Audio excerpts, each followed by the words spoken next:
ഇയാൾ എൻ്റെ സുഹൃത്തല്ല. Star magic ഷോയിൽ ഇയാൾ വരുമ്പോൾ എനിക്ക് ഇയാൾ അറിയില്ല. ഷിയാസ് കരീമിനെതിരായ പീഡനക്കേസിൽ പ്രതികരണവുമായി നടി ലക്ഷ്മി പ്രിയ. വാർത്ത പങ്കിട്ടുകൊണ്ട് ഷിയാസിനെ പരിഹസിക്കുകയായിരുന്നു ലക്ഷ്മി പ്രിയ. കിതാബിൽ ഇത് പറഞ്ഞിട്ടുണ്ടോ ആവോ എന്നായിരുന്നു ലക്ഷ്മി പ്രിയയുടെ പരിഹാസം. നേരത്തെ കിതാബിൽ പറഞ്ഞിട്ടുള്ളതിനാലാണ് പന്നി കഴിക്കാത്തതെന്ന് ഷിയാസ് പറഞ്ഞിരുന്നു. ഇതിനെയാണ് ലക്ഷ്മി പ്രിയ പരിഹസിക്കുന്നത്. പിന്നാലെ ഷിയാസിനെതിരെ പോസ്റ്റുമായി എത്തുകയും ചെയ്തു ലക്ഷ്മി പ്രിയ. ഇയാളുടെ പേരിൽ ഇപ്പോൾ രണ്ടാമത്തെ പീഡന കേസാണ്. കിതാബ് അനുസരിച്ച് മാത്രമാണോ അപ്പൊ ഇയാൾ ജീവിക്കുന്നത് എന്നാണ് ലക്ഷ്മി പ്രിയ ചോദിക്കുന്നത്.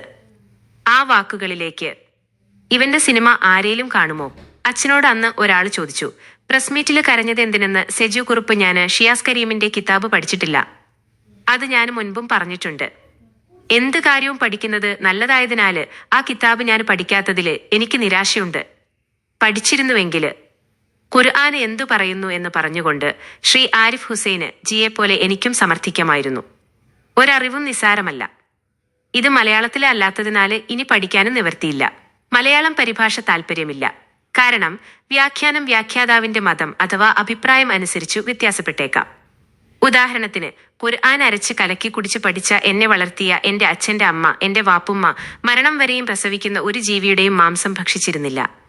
അതായത് പ്രസവിക്കുന്ന മത്സ്യങ്ങള് ആയ സ്രാവ്, തിരണ്ടി, കൂടാതെ പെണ്ണാട്, പശുവിന് മാംസം, എരുമയുടെ മാംസം ഇവ. എന്നോട് വാപ്പുമ്മ പറഞ്ഞിരുന്നത് ഖുർആന് അത് അനുവദിക്കുന്നില്ല എന്നാണ്.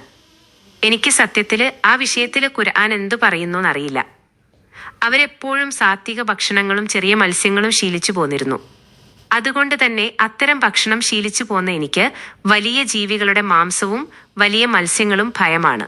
അതിനാല് വെജിറ്റേറിയൻ ആവാന് എനിക്ക് ബുദ്ധിമുട്ടുണ്ടായില്ല. അപ്പോൾ ഭക്ഷണം എന്നത് ശീലമാണ്.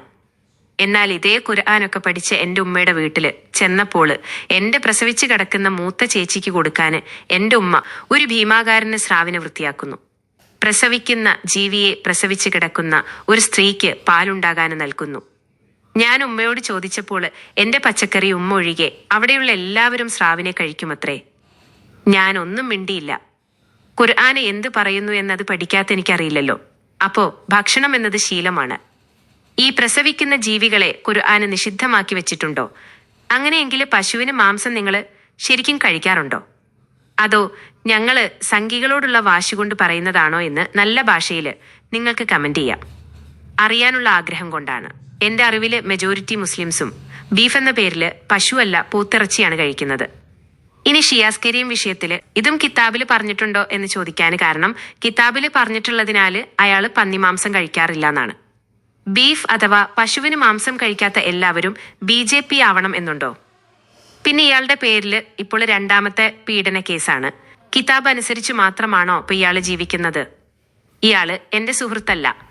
സ്റ്റാർ മാജിക് ഷോയില് ഇയാൾ വരുമ്പോൾ എനിക്ക് ഇയാളെ അറിയില്ല. ഇയാൾ എത്തിയ സമയത്ത് ഞാൻ 4 വർഷം ചെയ്ത ഷോ ഞാൻ മതിയാക്കിയിരുന്നു. പറഞ്ഞു വന്നത്, ജാതിയും മതവും ഭക്ഷണശീലവും രാഷ്ട്രീയവും സൗഹൃദവും ഒക്കെ വ്യക്തിപരമായ ചോയ്സാണ്. അതിനെ കൂട്ടിക്കുഴയ്ക്കാതെ ഇരിക്കുക.